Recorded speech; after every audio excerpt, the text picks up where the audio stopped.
Mbah saya itu terkenal wali, yang bapaknya bapak. Itu kalau kesini nyifati Badullah satu. Nur isido mondok gini itu nggak popo. Pondok elek lah, kiaimu wali. Zaman itu bapak itu di kamar kursi ya masih ada kakinya. Saya dulu sering dijak ke sini sama bapak. Jadi mbah saya itu terkenal wali dulu. Jadi mbah saya itu tirakat terus sampai kapundhut itu poso terus. Kebetulan cucunya agak niru. Saya tidak niru itu karena itu Gus Zaki. Memang disuruh tidak niru. Kata mbah saya, kira usah tirakat. Terus tak tirakati aku. Itu. Jadi Mbah Mun juga gitu. Kowe haram tirakat. Terus tak tirakati aku. Saya senang sekali. Tapi tua-tua kok mikir putu. Nah, terus tirakati putuku sopo. Jadi mulai jadi kiai betul Mas Nadif, saya ini sudah mulai mikir putu. Karena saya ini termasuk orang yang kecelok alim yang nggak banyak orang menghormati karena sudah diramal sama mbah-mbah. Di dulu mbah saya Mbah Nur Sam itu kakak saya itu SMP SMA, kakak saya yang kedua juga SMP SMA. Mbah saya itu Mbah Nur Sam itu yang nganterkan bapak ketika mondok sini itu, yang ikrar karo Badullah wali Mbah Nur Sam itu, ahli tirakat, ahli puasa. Itu bilang, Nur anak sing iki aja pondok, aja sekolahno. Sumben sing ngalim ku anak sing iki. Ketika saya hampir tamat SD sama mbah saya Tuban, mbah saya Narukan juga di Sabdo begitu. Singkat cerita saya mondok sarang. Mondok sarang pertama langsung dikenal Mbah Mun, wong anak kiai jadi langsung dikenal. Didoni macam-macam terus jadi wong alim juga ada yang ngelem. Biasa aja untuk dengan yang sepuh-sepuh. Ya sebenarnya agak kecewa ya, saya inginnya kan dianggap prestasi gitu, ternyata dianggap doanya orang-orang sepuh. Ya, makanya kalau ini kita memiliki ya rodok ya syukurlah sama Bang Mutamakin sama semuanya karena tadi kenapa saya harus cerita ini. Quran sendiri mengakui bahwa orang soleh itu diantara aturannya adalah dzurriyyatam ba'duha min ba'd. Meskipun Allah bisa bikin orang soleh dari mana saja, tapi yang legitimit itu memang dzurriyyatam ba'duha min ba'd. Dan kata dzurriyyah itu tasmalu auladal inas, kata Ibnu Hajar al-Asqalani, memasukkan turunan yang dari ibu. Meskipun tentu secara wali nikah atau secara disiplin nasab dari ibu itu tidak ngefek. Tapi dari segi fa'innal irqadassas, bahwa sistem tubuh kita itu tetap ada gen dari seorang apa? Ibu. Sehingga banyak ulama tafsir mengatakan dzurriyyah itu tasmalu auladal inas. Dzurriyyah itu memasukkan turunan dari apa? Ibu. Bapak saya itu nasabnya nasab wali. Jadi babahnya itu suka tirakat, suka. Ibu itu nasab kiai. Jadi kalau bapak wiridan itu, kalau istiqomah itu disalahkan sama keluarga ibu. Istiqomah itu salah. Karena ijabu malam yajib, mewajibkan sesuatu yang tidak wajib. Itu masalah secara ilmiah. Mbah Mun itu sering kritik kalau ada pondok kok wajib puasa, wajib merawat itu sering kritik. Itu secara fikih bahaya. Ijabu malam yajib, mewajibkan sesuatu yang tidak wajib. Dan itu kriminal dalam bab fikih. Betul itu, sama cari di Sulam Taufik. Babnya itu ngeri, ijabu malam yajib itu tidak dihitung minal kabair. Dicari sendiri itu di bab Sulam Taufik, tidak perlu saya sebut, itu parah betul malah cara menvonis Abdullah bin Husain bin Thohir di Sulam Taufik. Ijabu malam yajib. Tapi pondok-pondok yang tirakat tidak kurang dalih. Niki buatan majibaken, ngelatih. Buatan majibaken tapi napa? Nah, silsilah dari keluarga ibu itu suka ilmu. Sehingga Abdullah bin Mas'ud itu tiap hari itu mensweeping orang yang sering duha. Kalau ada orang duha istiqomah itu disweeping. Awas, harus seminggu sekali, nggak boleh tiap hari. Masa sholat fardu kamu saingi sholat duha? Nggak boleh, fardu tersaingi. Itu Abdullah bin Masyhur, sama cari di Al-Hunjah. Sayyidah Aisyah kalau ada orang duha tiap hari dimarahin. Dan itu secara konstitusi ilmu benar karena Nabi Qiyamul Lail Ramadan itu hanya 4 hari yang dipandu. Lainnya itu enggak. Khasyata ayyufradu alaihim, kalau dalam sahih takut dianggap fardu. Akhirnya istiqomah itu masalah di keluarga saya yang dari ibu. Nah kebetulan kita ini suka ada istiqomah, akhirnya ya seperti ini. Tapi ini ilmu harus kita bicarakan. Tapi yang istiqomah, Bapak itu pengagum Badullah. Bapak itu suka sama istiqomah karena punya guru dulu Kiai Zubaidi istiqomah, Badullah istiqomah. Tapi jangan kira Badullah itu hanya istiqomah. Saya punya sanad banyak, mungkin Gus Zaki lebih tahu. Sering saya diceritani Bapak. Badullah itu nak ambek wong fasih teman-teman itu rapati cocok. Senajan to majibno fasih. Tak takok iki ngopo. Engko nak ke fasihan darani wong awam untuk ganjaran. Mergo macane Quran gak fasih. Padahal untuk ganjaran mergo seneng Quran. Jadi terus tak takoki bapak, niku saged damel syariat mboten? Ya ora kena, pokoknya ngono. Jadi gue ngekrori. Artinya beliau ndak ingin lah.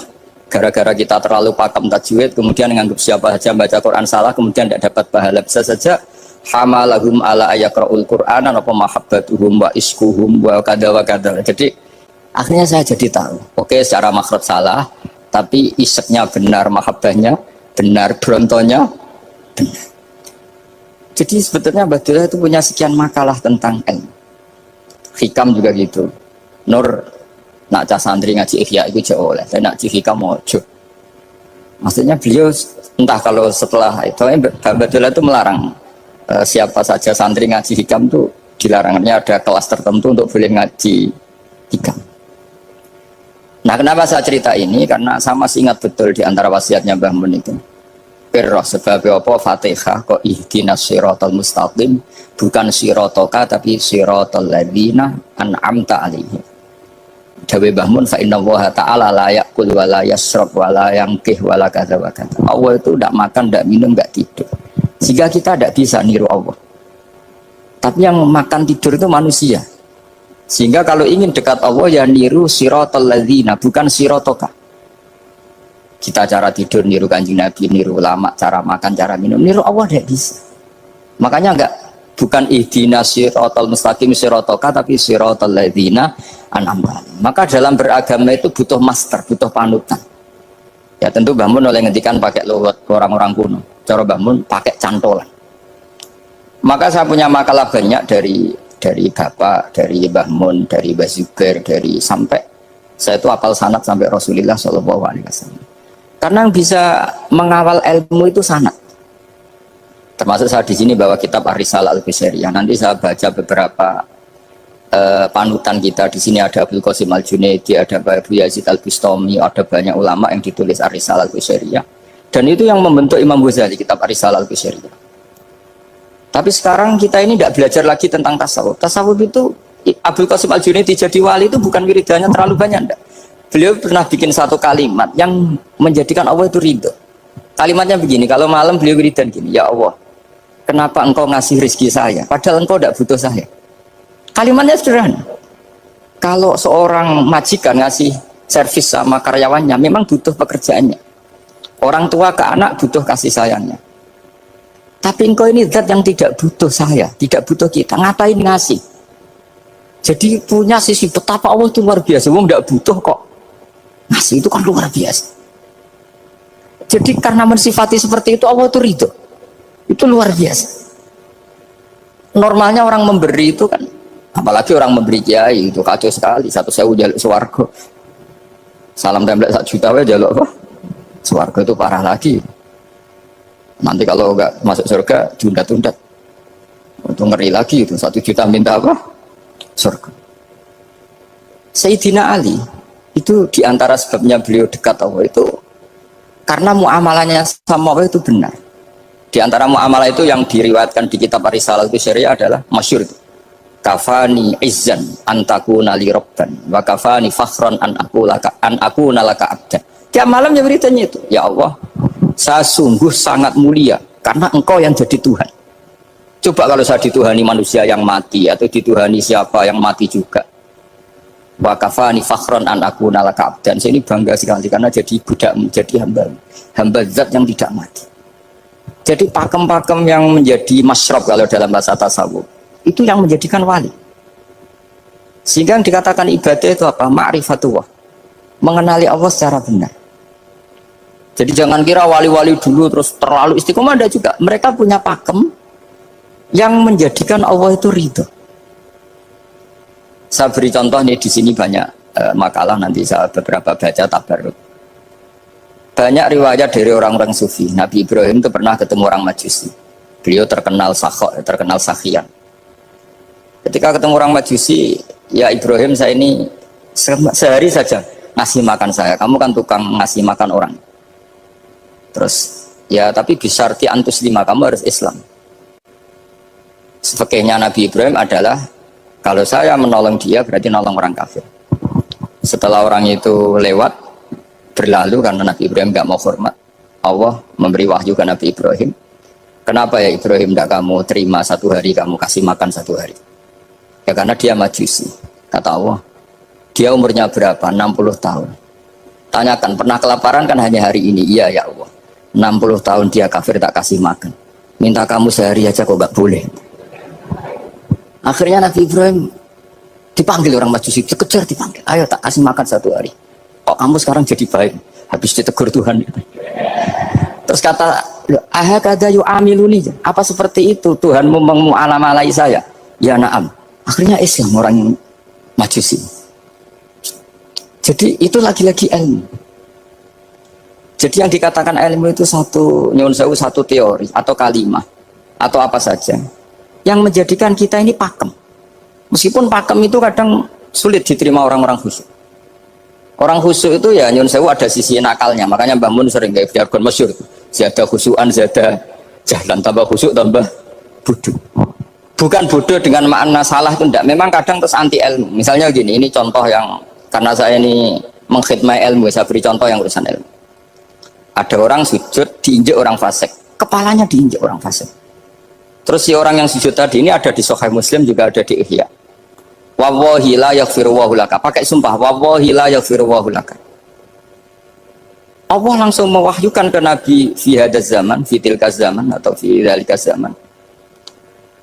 Man dzalladzi yata'alla alayya alla aghfira li fulan qad ghafartu lahu wa ahbattu amalak. Katakan ke orang itu, siapa yang mencatut nama saya yang hanya berstatus tidak memaafkan. Itu enggak fair. Saya ini Tuhan kok bisa yaghfir, bisa yu'adzib. Kok sifat saya tinggal 1 yu'adzib, itu gimana?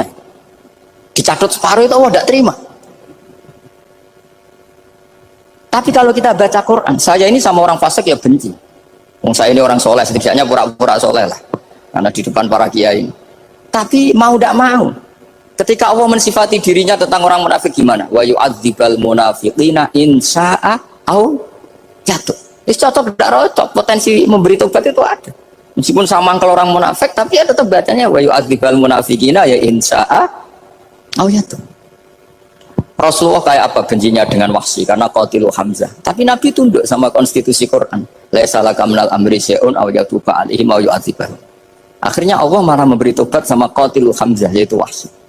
Ini pentingnya baca lagi. Kalau kita tidak baca, hanya khusyuk saja, tidak baca, pasti sama orang yang menginjak orang sujud tadi, yang menginjak pasti salah, nggak dimaafkan. Bongso pasti. Pertanyaannya adalah, betulkah Allah punya sifat 1, yaitu yu'adzib? Makanya kalau kita baca, misalnya baca Quran, walillahi mulkus samawati wal ard, ya sudah, yaghfiru liman yasha wa yu'adzibu man yasha. Kalau nuruti rasa kita, ya inginnya ke kita yaghfir, ke orang lain yu'adzib. Tapi Tuhan kan nggak terima. Saya ini Tuhan kok didikte makhluk saya ini gimana? Nggak bisa. Sehingga ya ini lagi-lagi ilmu. Makanya saya cocok nggak cocok itu suka baca.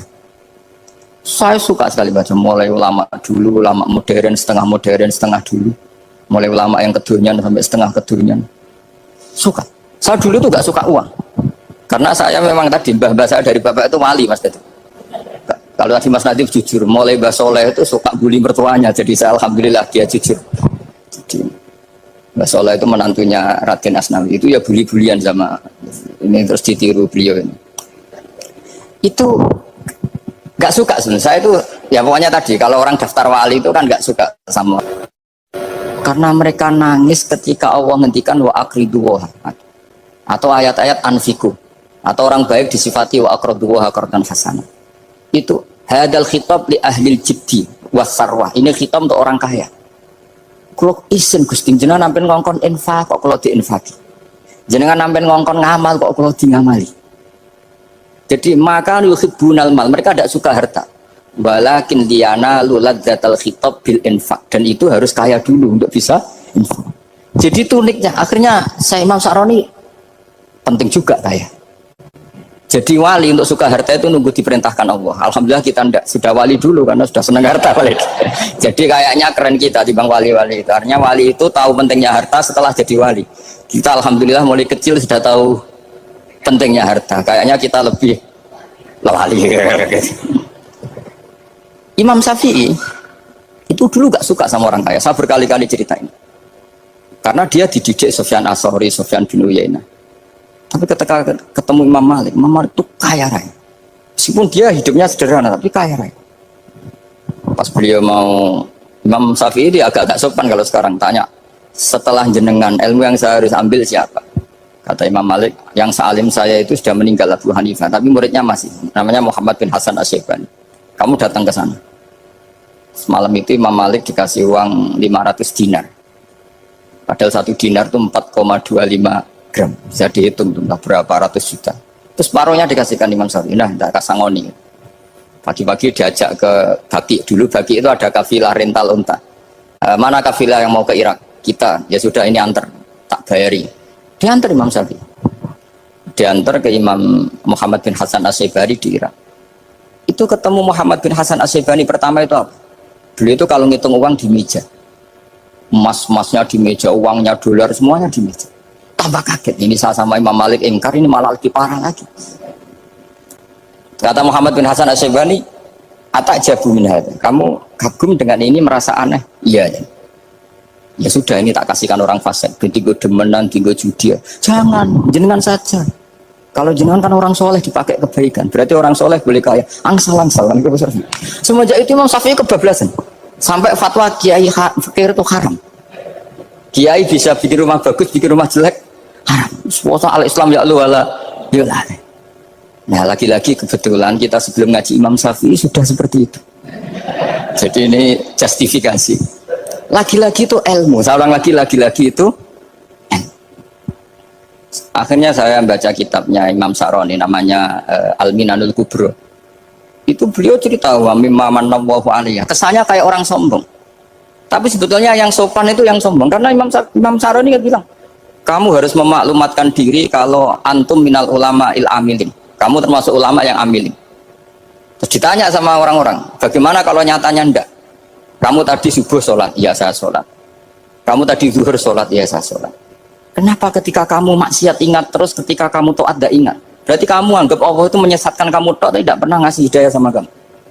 Pas delok rondo ning dalan kok maksiat, bar sholat atau syukur, bar zuhur atau syukur, berasa. Berarti kan nyifati Allah, hari ini Allah ngasih saya maksiat. Sementara lupa kalau Allah ngasih sholat zuhur, sholat asar, sholat maghrib, sholat isya. Oh sudah di situ Al-Minanul Kubro, pokoknya orang itu soleh semua. Nah saya itu termasuk orang yang didikte oleh kitab, terbentuk oleh kitab Al-Minanul Kubro. Jadi di situ hidup itu enak semua. Makanya saya itu masih ingat dialeknya dua orang alim. Nggak perlu saya sebut, ini agak sensitif karena ceritanya itu ada anaknya kiai mau nyalek. Karena dia anaknya kiai tanya, Mbah dalilnya nopo nanti yang kepengen jadi jabatan, mencari jabatan itu sah. Kalau yang jawab tak sebut gak apa-apa namanya. Jawabnya Mbah Mun oleh gak apa-apa. Nabi Yusuf juga ada jabatan. Terus beliau baca qalat alni ala khuzainil ardi inni khafifun alim. Nabi Yusuf juga ada jabatan ya Rabb. Didebat sama orang alim. Itu Nabi Yusuf syariatnya itu mansukhah bi syariati Rasulullah Muhammad sallallahu alaihi wasallam. Setelah tamunya pulang, Mbah Mun dibantah gitu. Dari Mbah Mun gini bilang, anut kiai wae oleh pemenang anut Nabi. Masih ingat kalimatnya. Anut kiai wae oleh pemenang anut. Artinya Nabi Yusuf kan minta jabatan ij'alni ala khuzainil ard. Jadi akhirnya semenjak itu fikih-fikih ilmu tadi saya ulang lagi. Akhirnya saya cari, termasuk saya disuruh bangun.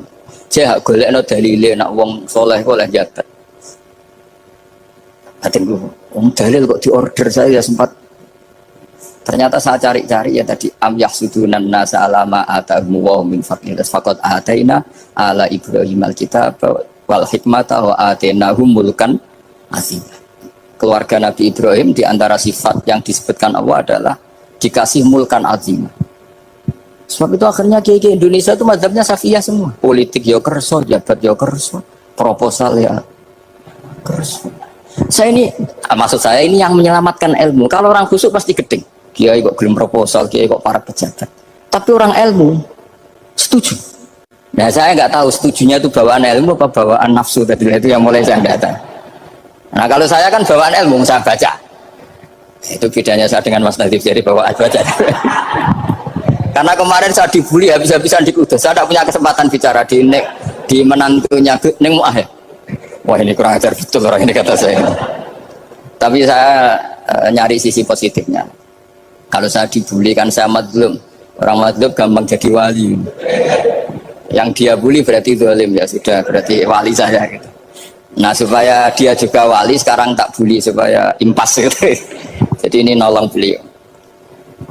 Jadi saya 22 hari itu kalau habis itu ke rumah sakit, tapi kalau asar pulang ngajar. Ya begitu terus. Karena mbah-mbah saya itu sukanya ilmu, Masya Allah. Karena ilmu itu penting. Apapun pakemnya para wali itu kalau diingatkan secara ilmu itu terus kayak runtuh. Saya berkali-kali mencontohkan. Dan itu valid, data itu valid. Sufyan bin Uyainah itu orang yang khusyuknya Masya Allah. Gurunya Imam Syafi'i, gurunya Imam Malik. Itu beliau menceritakan dalam kitab Hilyatul Auliya. Nabi Isa itu senangannya itu ceria sekali. Nabi Yahya itu senangannya bersengut, abusan, suka kayak takut akhirat, takut penyakit. Tapi bukan takut corona, enggak ya jelas kan. Saya akhir-akhir ini fatwa, sekarang jangan baca Uwais Al-Qarani, tapi Al-Qarni. Meskipun saya tahu ada yang baca Qarani di kitab-kitab, ada yang baca Qarni. Tapi sekarang wajib dibaca Al-Qarni sementara. Sekali dibaca Al-Qarani itu nisbatun ilah.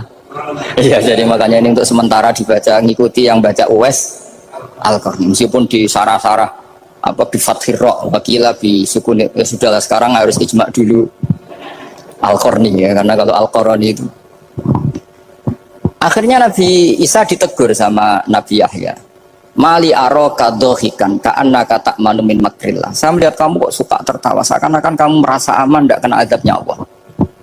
Nabi Isa akhirnya balas tanya, Mali aroka abisan ka'annaka tai'asu min rahmatillah taknatu min rahmatillah. Kowe mbesengut wae koyo dunya ora rahmat, anane corona tok. Padahal ya ono mangan, ono guyon, ono nikmat. Dan itu figur besar, akhirnya kita tahu. Dan saya sering cerita juga, setiap dakwah itu Nabi Isa nyari syirarun nas, Nabi Yahya cari khiyarun nas. Tentu alasan Nabi Yahya gampang, berteman orang baik itu baik lah, nyaman, terus akibatnya juga baik. Nabi Yahya enggak. Limada tanzilu ala syirarin nas. Kenapa kamu singgahnya ke orang-orang yang buruk? Ana tabibun udawil marto. Saya ini dokter, tentu menyembuhkan yang sakit. Akhirnya terus di Indonesia banyak kiai yang kancanan orang fasik ya banyak. Tapi ya tentu yang benar itu yang mensolehkan yang fasik. Yang mesti salah yang menjadi fasik karena ketularan yang. Tapi itu lagi-lagi apa? Ilmu yang bisa menjadikan kita percaya itu ilmu. Saya tuh suka sekali baca kitab yang berbeda. Saya sekarang baru belajar kitab orang-orang Hanafi, orang-orang Maliki. Saya kemarin dikirimin hadiah oleh keluarga Pak Kures. Ada tanda tangannya Pak Kures dari Habib Ali, dari keluarga beliau. Diri kitab namanya itu Sarah Bukhari, yang dikarang orang India, orang modern, Anwar ya, Anwar Shah, orang-orang India ya, orang Shah. Itu beliau termasuk mujaddid kalau dalam perasaannya orang India. Mensarai Bukhari ya, kira-kira sanadnya Sayyid Muhammad ke beliau itu 3 atau 4. Beliau termasuk orang-orang yang bisa membentuk India seperti itu. India kan banyak syurahul hadis, termasuk Waliullah Ad-Dahlawi, terus Syekh Yusuf Al-Kandahlawi, banyak lah saya. Itu beliau cerita di kitab-kitab itu bahwa ilmu itu harus diungkapkan. Terus beliau cerita banyak tentang kewalian. Sampai dalam cerita kewalian itu unik. Dan terus kayak jadi wali itu gampang sekali. Ya diantaranya itu wali itu mau modal rasido. Sab'atun yudhilluhum wa fi dhillihi wa maladhilla ila dhillihi. Itu diantaranya itu wa rajulun da'athu imra'atun datu jamalin wa mansibin faqala inni akhafu. Mau modal gak sido. Wis dijak wong ayu menarik muni ra gelem. Modal ra gelem iku iso dadi wah. Iku yuzilluhum wa fi dhillihi wa maladhilla. Ya. Nah, masalah kita ora digelemi lah, itu masalah. Itu sangat. Jadi gampang sekali dalam kitab Al-Minanul Kubra. Dan kalau baca itu enak. Misalnya gini. Tentu masa lalu kita yang buruk itu tidak diceritakan orang lain. Dan itu kadang karena gengsi. Tapi kalau melihat hadisnya Nabi itu gampang sekali. Kullu ummati mu'afan ilal mujahirin. Umatku semua itu dimaafkan kecuali yang memperlihatkan salahnya, dosanya. Jadi nggak boleh kalau sampean sekolah nggak naik kelas cerita anaknya. Kalau saat dulu nggak naik kelas, kalau punya utang koperasi tidak pernah bayar, nggak boleh cerita seperti itu. Kalau ditanya bapak dulu pinter nggak? Oh pinter sekali. Harus bilang gitu, pinter sekali. Pernah ranking pak? Ranking sekali sudah nggak apa-apa itu. Meskipun dengan makna yang lughawi ya. Saya dulu iskal. Kan Nyun Sewu saya ini sering diparani orang yang mau tobat tercerita Gus saya dulu sering main perempuan, sering mabuk, tapi sekarang saya mau tobat gini-gini. Karena ini orang awam, tak terima. Tapi saya bilang gini, kamu jangan cerita ke anak kamu. Terus dia cerita, tapi kan saya harus jujur. Karena ilmunya dia baru terlalu jujur itu penting gitu. Terus pokoknya menurut kula ora oleh cerita, pokoknya ora oleh cerita. Ya Gus oke nurut. Setelah itu saya nyari-nyari sarah, termasuk kitab itu. Kok bisa orang yang tidak mujahirin, orang yang menutupi salahnya malah dimaafkan, yang cerita jujur pernah salah malah tidak. Sangat bener. Misalnya seorang bapak cerita, "Cung aku dhisik nak pacaran tak ambung." Misalnya, anaknya mesti suatu saat kan dia puber. Mesti nak ngambung niru bapak. Nah, kalau yang cerita itu ribuan atau jutaan. Cung aku zaman yang pondok itu rezekiku kok bodoni. Kan terus jadi syariatun mutabah. Apalagi yang cerita ini ternyata jadi kiai, ternyata gitu ya tetap jadi kiai. Jadi kalau pura-pura soleh di rumah pura-pura soleh, seakan-akan di pondok tidak pernah kodok, tidak pernah setor meluntir, tidak pernah apa kan?